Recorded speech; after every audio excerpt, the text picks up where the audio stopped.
with some good Frost Nova Doomsayer combos, and yeah, maybe this is the game for Kroba to take. And seeing a loot hoarder, it seems like a standard build, right? Like normally you cut loot hoarders for the weird cards like Malagos and then Poison and but then with loot hoarders, I think this will be a standard one. Yeah, I mean, some people were running one loot hoarder, one explosive sheep for a little while, so we might still like see that explosive sheep. We saw Reynad running 2 loot hoarders in his freeze mage yesterday, so maybe that is kind of the standard build right now. Just get that extra card draw, get access to that removal that you might need in these matchups. All right, are you already unleashing the Direwolf Alpha? 4 damage to face. He needs that early pressure. If Kroba is not able to deal with that early pressure, that might be troublesome. RDU running maybe Iron Bigao, being a great card to silence your frozen minions, and just getting up the pressure. No Doomguards for RDU right now, which is good. Like, you want to get Doomguards on turn 5, not on turn 1 to 3, or both of them being the Reyna draw. Yeah, he's got some burst in his hand here with 2 Abusive Sergeants, you know, an extra 4 damage where he needs it. And a Haunted Creeper is pretty cool because it's quite sticky on the board. He could use, say, a Blizzard or a Flame Strike, and unless he deals that Haunted Creeper first, you're going to have 2/1/1s come out. And we know that tokens or 1/1 creatures are really good with Zuka. They can use stuff like Abusive Sergeant to make optimal trade, increase the damage output, stuff like that. I feel like RDU is maturing throughout those games and matches. We've seen RDU being one of the youngest pros of the scene last year, but right now he's getting older. You know, he's 18 years old, and we have LB Dutchboy being 15, so there is no quarter for RDU now. Kroba can just, you know, before with Kroba would be facing RDU, oh, he's just so young. Like I don't want to fight the child, you know, the RDU was. But right now, RDU is a man. Well, RDU's had a full year of Hearthstone to grow and develop as a player and as a person, and age does bring wisdom. And if you look at his teammate, Life Coach, who's on the kind of other end of the spectrum, very wise and aged player, you know, in comparison to RDU. So, like Gandalf. The Gandalf, indeed. So we go. But I mean, RDU's the Frodo? Possibly. All right, so if Life Coach is Gandalf, RDU is Frodo, bringing Flame Imps to Isengard. And then the clue is Lothar. Lothar is... Elrond? Aragorn. You know, Aragorn. Oh, yeah, Aragorn. Looking after the guys. And you can maybe have Taj sitting there as the Sam, you know, giving Frodo his backup. Taj being Sam. I just love it. All right. And Taj is I got to meet Taj last time. He's just such a nice guy as well. And from what I could tell, Sam was a nice guy in the films and the books too. Oh yeah, he was. But Taj needs to gain a bit of weight. Impersonate Sam. Argent Squire here being an annoying minion for Freeze Mage to deal with. But then there is that Doomguard as well. No, I think RDU's sitting pretty happy here. He's got, like I said, a sticky board. He's got that Haunted Creeper that'll spawn 2/1/1s. He's got the Divine Shield sitting there. So things like a Blizzard is not that effective yet. He really needs a Doomguard to take away these effects. What do you think about this Post Nova? Can you get some more damage and like maybe just ping the Voidwalker, attack a 4/2 with the Loot Hoarder? I think he's setting up his Blizzard for next turn. I think that's what he's thinking about. Maybe if he pinged the Voidwalker there, he would have had the opportunity to pop the Haunted Creeper out and then have a more stable Blizzard. But at the end of the day, the 2 Argent Squires are still 1/1s, and the Haunted Creeper just makes 2 more 1/1s. So maybe he's just thinking it's kind of the same thing. All right, are you calling the Doomguard for help, going for face? And now it's all about the magic of the draw for him. Yeah, Kroba's in a tough spot here, 9 health already on turn 6. On the other hand, there is not that much burst, unless RDU gets Doomguard into Power Overwhelming, or even just a Doomguard now. And those 1/1s, you know, they're going to make a difference when you're at 9 health at this turn. So, oh, there's a Doomsayer. A bit too late. There is a Doomguard for RDU. RDU says, yeah, I know the power of the demon. He throws the story out first. Apologize to Kroba for that top deck there. Well, but then again, it's like there are no spells in RDU's deck, like, you know, being frozen here, like Dark Bomb. You don't have to worry about Soulfire anymore. I mean, Dark Bomb as well is not that popular in Zoo. It's usually the power overwhelmance that you have to fear, but he needs active minions to be able to do stuff with that. Echoing Goose is not that exciting. Urban is interesting. I think it's a good card because you don't want to give him a 4/4, especially in a situation when you're at 3 health and you've got no secrets down. But for now, there's nothing to stop the Doomguard next turn. So Kroba needs to top deck something right now, and that's a Frostbolt. That's actually that will help him survive. That will be enough just for one turn. Yeah, that might be enough. Like one more turn, and you can play Alexstrasza and heal yourself up back to 15. I mean, oh wait. The Doomguard. I was going for the secret. Well, if this is okay, whatever the secret is, the Doomsayer needs to get cleared. So Kroba is doing the Force in play. Frostbolting your own mad scientist. That's how Force in 1 versus RDU. How does it weigh on RDU's mind? Like, oh my god, and again somebody's Frostbolting mad scientist for the win? Kroba's channeling the power of Force in here, trying to throw RDU off. RDU seems a little concerned here. I mean, he needs to consider where he's going to spread his damage. He knows it's not an Ice Barrier now, so he needs to kind of pop the block and deal the Doomsayer ideally. But we do have the egg there, so a 4/4 will be spawned after the Doomsayer goes off. Looking at this situation and doing the Force play, I'm just thinking Kroba maybe should be renamed 4-Oba. Can he 3-0 RDU? We add an extra win and he's 4-Oba. But yeah, like if this is an Ice Barrier. He's already tested the trap, so it is an ice block. Oh, he knows it's an ice block, okay. What did he attack with? I missed that. With one of the Echo Oozes. Okay. So many possibilities. So he's going to power overwhelming the Echo Ooze here. Okay, so he protects his board, doesn't pop the block. He doesn't see a sense of urgency here, but we're probably going to see an Alexstrasza come down, heal him back up, and put an 8/8 on the board. And now it's a totally different game. Right now Kroba has the dragon, he has 15 points of health. That ice block is still there. RDU needs to deal with the dragon. And he has the tools, like he can implosion and then trade his minions into it. I think the implosion's a really good draw then. It's something to let him deal with that dragon. We just saw a power overwhelming being used, and that would have been one of his ways to deal with his Alexstrasza, but the implosion coming off the top player is going to be really important. This game is so close, like Kroba was So many this close to dying. And it only took a Frostbolt in your own scientist to save himself, give him an extra few turns. Yeah, shout out to certain Sebastian. I mean, if Kroba starts drawing some good AoE removal now, he could come back. Definitely see Kroba coming back from this situation. Doomguard has to trade into the 8/5. Right now the total power on board is not that great for RDU. I don't see the ice block getting popped. Kroba has the time to actually accumulate the power here. And he has the time to start using these Acolytes of Pains. You know, they've only got 1 power, so they don't trade into it very well. And he can start pinging and drawing some cards, drawing those cards he needs to win this game. Those Acolytes, they just love the ping and the pain. Oh, Flame Strike as well. Double Acolyte is so powerful here. So much pain. So many Acolytes. So many draws. So there's not much else he can do here, unless he wants to Iceland something to protect himself from 1 damage, but that's not going to do anything in the long run. Well, RDU's... Oh, the Ruben Egg again. That's a sluggish draw. It's a really passive draw. But then, what's else in the deck? Like, we've seen double Doomguard. RDU was so happy about the second Doomguard, but it got him nowhere, and we've seen 1 power overwhelming. Oh, Giants. They definitely help. So it's actually a really good draw because a Flame Strike won't be able to deal with this Giant on its own, and even with the ping and the 2 Acolytes, he'll still live on 1 health. Well, this seals the game from my perspective. You just Fireball and Frostbolt the face, you ping, and then you finish the game with Pyroblast. Would you ever expect a heal from Azul? No, not at all. Yep. So for Kroba, he just needs to find lethal. He can draw a couple of cards just in case. Like, well, as Ice Barrier, it doesn't matter that much. And another Ice Block, so he's got everything he needs. Oh, he actually goes for the safe play. But he can still get the Fireball, the Frostbolt, and the Icelands. Oh yeah, he has the Icelands.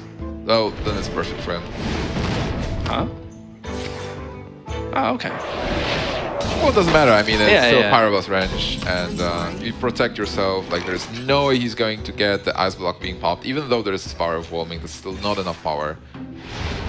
And RDU going to lose the game. Zoo versus Freeze Mage. Kroba's going to be really happy with this win. I think this is what Kroba needs, you know. He needs a good early win, get that momentum going, feel good about the situation. I think Kroba's one of those characters who really thrives off like positive energy. Well, looking at the board for RDU and his hand, I would definitely say don't count your Nerubians before they hatch, because those eggs didn't go anywhere. No, they didn't do a lot. Kroba is going to take game number 1 versus RDU, locking his Freeze Mage. RDU needs still to win a game with that Sudek. That was pretty cool, actually. That was a really tight game. And RDU had some, well, good opening. He has had some top decks. For Freeze Mage, it looked like Kroba's behind, but he was able to survive Burley and then got all the tools that Freeze Mage needs to take the game away. It was at the end. It was that force and play that really saved him there, and it was the great thing about that game is right back and forth. At one point, you know, we saw RDU really ahead. He got those Doom Guards, and then he got that really big board, and all of a sudden, then Kroba was ahead after that Alex Strasser. So it was nice to see like a nice back and forth game from both those players. I mean, I feel like I created a monster.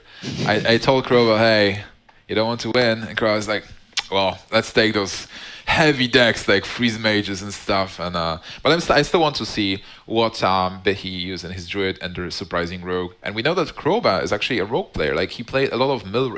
I think Mill Rogue was his favorite deck, right? Yeah, he told us Mill Rogue was his favorite deck, and his favorite card was Gadget-san, which is a Rogue. Well, was a Rogue staple back in the day. So he's all Rogue. So I'm curious to see what Rogue he actually brings, because have we seen his Rogue yet? I think we haven't seen his Rogue, and I'd love to see Kroba playing Gadget-san, auctioning his favorite card. I heard that he's trying to unnerf the card using Torison, and you know, then reducing the cost for Gadget-san. Okay. It might work if you do it like 100 times. Maybe it'll actually change the actual cost in your collection of the card.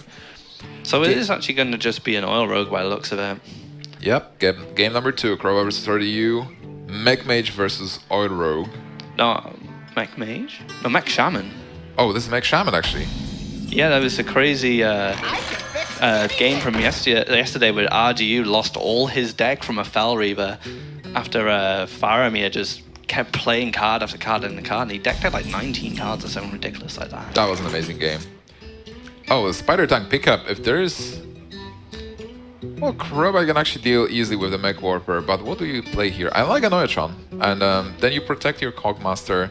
You might only be afraid of SA7 being coined. I mean, the Mech Warper gives a stronger turn next turn, but like you said, the Noyatron does protect your Cogmaster and creates a little bit of trouble for the Rogue at the start of the game without that SI7 or that backstab. Well, actually, this really pays for RDU because Kroba has to deny the mech, and RDU still has the mech follow-up that will block the weapon attack.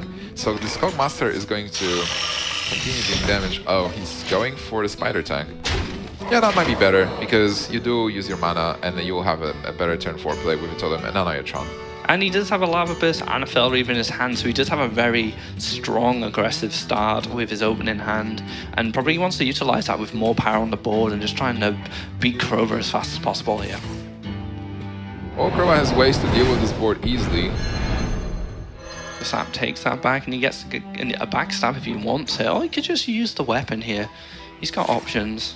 But I think backstab's fine here. Use that free power to deal with something else, like another Mech Warper or, for example, a Snow Chugger. Yeah, and it's not like... Oh, not Snow Chugger, sorry. That's Mech Mage. Yeah. It is confusing, I know. Like, I've seen Cogmaster in the beginning, I was like, oh, is that a Mage card? Yeah, it's just because they use a lot of the same cards. And you know, and Mech Shaman is one of those decks that's just kind of come into popularity as well. We're so used to seeing Mech Mage. What do you think has an edge here? Like, whenever I see Rogue with no taunts, I'm thinking that the aggressive deck will have an edge, because you do pummel them, they can't stop you, and then you finish them with spells. But maybe this matchup is a bit different, is it? I'm not sure. I haven't seen this deck in action a lot, to be honest. But one card that will make a big difference, I think, is the Doom Hammer, because that's just 8 damage over a period of time. And with a Rock Buyer, it's just so much burst, and that's what really helped the old Burst Shaman deck back before. I think it was before GVG came out. But they were using like double Lava Burst, double Doom Hammer, the Chacky one, and Doom Hammer is a really strong card for aggressive Shamans. By the way, the SA7 was an amazing pickup for Kroba, because he can deal with the 8/8. Otherwise, he would have trouble. RDU losing a lot of cards from his deck. I think he actually lost Boom, Low Feb, and a Fel Reaver. in that, so he lost a lot of his late game stuff as well. Well, on the other hand, he is now able to extend his board presence, and Flurry wasn't used. Kroba already at 16. He does have a Farseer, he can top himself up a bit on this. Harrison Jones, actually, so if a Doomhammer does eventually come down, Kroba will be able to draw probably about 6 to 8 cards. I wonder if Kroba will be able to utilize the 4/5 Ancient Watcher. Not a really useful card for a rogue. No, they don't tend to run any silence or any taunt givers, so taunt activators, so it's a bit of a dead card there, unfortunately, for Kroba. Double Spider Tank. Better than RDU is Spider-Man. just relentless with this board. He just keeps developing and developing and developing. He's got the Lava Beast sitting back ready for that kill turn. I mean, Kroba's hand is there's just not a lot going on. He really needs a Blade Flurry just to be able to clear up this board and start sustaining. Oh man, Kroba in a very dire situation. Sab isn't going to help really. He can't deal with all the minions. And then a Lava Burst can seal the game almost. But there is a spell damage totem and one of the tanks survives. He definitely needs a sprint here. He needs to get a prep, and Blade Flurry into something else perhaps. There's a preparation. And yeah, which is not enough. I believe that's it. Like, he can't clear the Yeti here. Sap Yeti. He can do a little bit of work on the board here, but that Lava Burst just sitting in Radio's hand is probably just going to close out this game. Just needs 1 point of damage. And if this is 1 point of damage, that's actually enough. That's 4 points of damage. He has enough mana. RDU is going to take game number 2 and tie this series versus Kroba. Mech Shaman is sealed as the winning deck. Kroba will need to bring the Rogue again.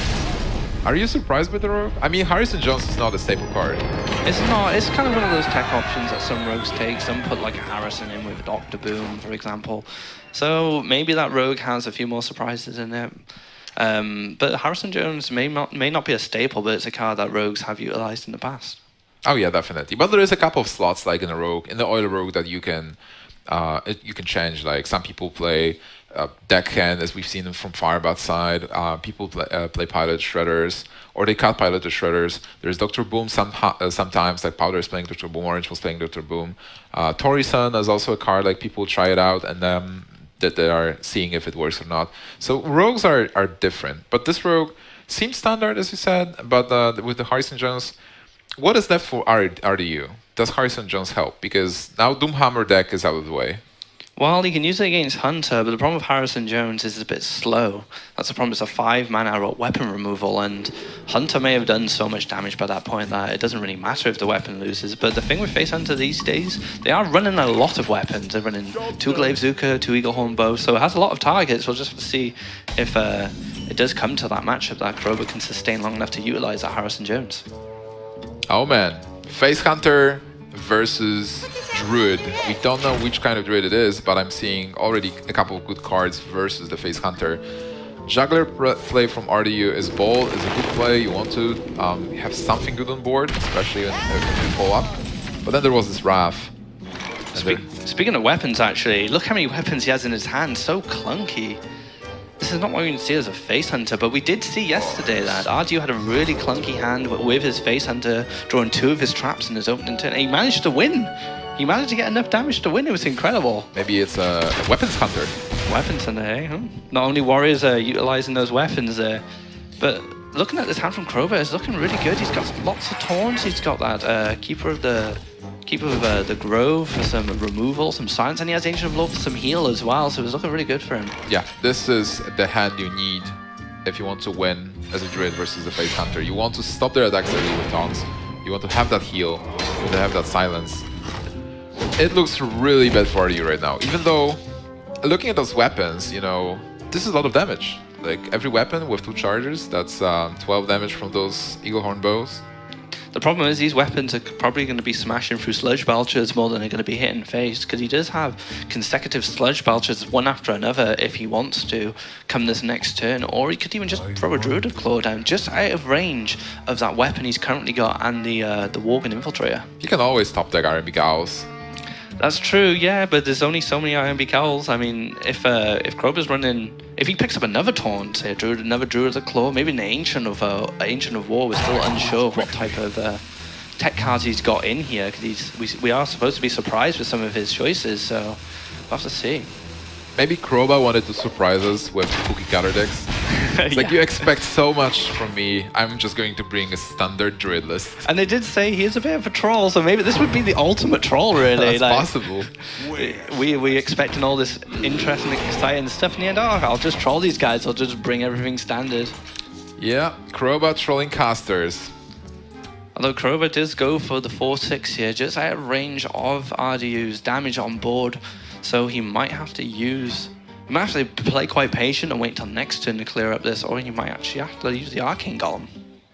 No, just giving Arcane Golem to Druid is like, versus Zoo, I might give an Arcane Golem to Druid, but then think about it, Druid is going to have 6 mana next turn, which is not that great, but then 7 will be amazing. Oh, he just loses a charge and a weapon. That is another way to deal with it, but he does throw away 2 damage. But in this situation, he's just a bit clunky with weapons in his hand anyway, so I think this is fine. I think this is definitely fine. Like, playing Arcane Golem is losing 4 damage from the Arcane Golem, which can possibly still deal damage. Looking at the Druid of the Claw, I like how Kroba played Druid of the Claw first. Because like sometimes Druid doesn't play Belchers. Like, people do swap Belchers for something else. So right now RDU has no way knowing how many taunts there are. Yeah, I find with the fast Druids, they either pack the Azure Drakes to make the games quicker, or they pack the Sludge Belchers to be able to play Look at that! Told you! Top decking owls! 2 owls and the Belchers don't do anything. Well, he's got another Belcher to follow up. That's the only problem here. He needs to top deck another Owl, and if anyone can do it, it might be RDU. I think a simple kill command will do it too. And 6 mana for Druid is not that exciting. You mostly play just 5 mana minions. So yeah, I think he needs to eliminate these beasts as fast as possible now. That'll probably be his agenda. Picking up a swipe soon would be really good for Kroba. Alright, that's not an Iron Big Owl for RDU. Holly Creeper is not exciting at all. But yeah, as you mentioned, no swipe. So what do you do here? I mean, if you would have to use the Arcane Golem to clear up the first part of the Sludge Belcher. It's just not optimal. I think you just play...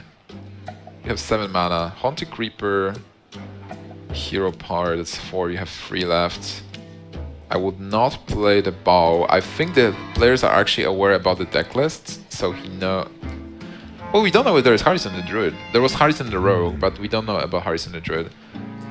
I think just play minions and hero power. Yeah, I think bows in this situation is good as a surprise factor. Like the bow pops out as an extra 3 damage, kind of out of nowhere, really. But I think, yeah, he is going up to clear the Sludge Belcher here. But if he decided not to, I think he has to use that hero power because he just needs to keep getting that damage on the board. With this, you can play Arcane Golem because the next turn Druid will have 8 mana, which will not change much for you. Like, you would expect Ancient of Lore anyway. But then with Ancient of Lore. Oh, there is a Harrison Jones. Seems like Kroba likes his Harrison Jones. This is 2 decks, he's got it. But is it the time to play it? I mean, you do prevent yourself from 3 Yeah, I think it is the time. Normally, if you play Ancient of Lore, you get +5. But with Harrison Jones, you kind of get +3. Oh, he gets the Wrath as well, so he doesn't even have to use his hero power here to clear up one of the other 1/1s. Into a Dr. Boom, wow. Dr. GG, but it's not the card that Kroba needed. Kroba had already everything. Oh, there is a second Iron Beak, wow. A turn too late. So if he had actually played patiently, like you said, he would have had the Iron Beak there. Oh, this is not looking good for RDU, and you can tell in his facial expression he's not enjoying this. So now a double Savage Roar sitting there as well, so if he just keeps this board, he'll be able to win next, well, the next 2 turns at least. Yeah, also healing himself with the hero power. Just setting up the kill next turn. Is it lethal next turn?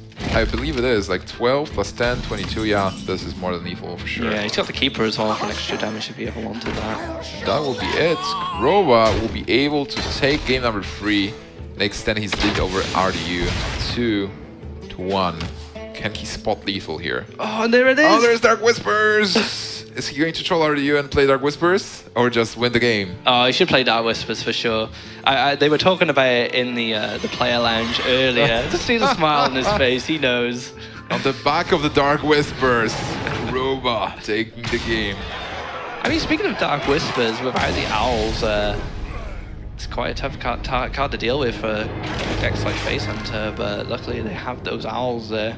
I mean, he could have used those 2 owls on those Belchers, and if it was in that situation, if he was in a worse situation, Kroba there, that Dark Whispers would have probably shut out the game completely. Yeah, that was an interesting card, definitely. And against Hunter, I like it. And Kroba super happy that his card worked. He was so happy when his Warrior worked as well with those weird combinations of cards. So he considers himself a deck builder. He just thinks about ideas, throws them there, and tries new stuff.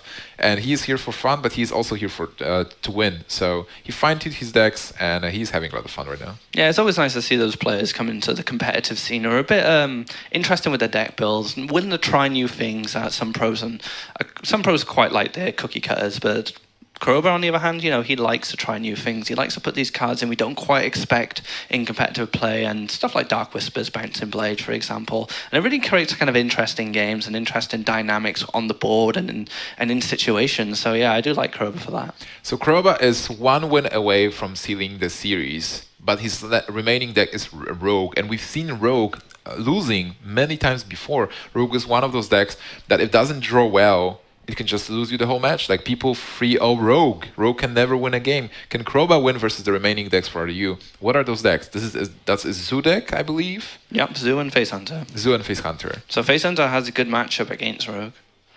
But another thing is, RDU's been in this position before in this tournament where he was behind and Faramir had his Rogue left, and RDU managed to come back and win that series, and it was absolutely incredible how it happened. So RDU may be feeling a bit down about the results so far, but at least he can think, I've done this before. It's not the first time I've beaten a Rogue in this situation, so hopefully RDU will get a bit of confidence from that. All right, RDU versus Kroba, 2-1 for Kroba. We are so excited to see what's going to happen, but right now we are going for a short break. Don't go anywhere.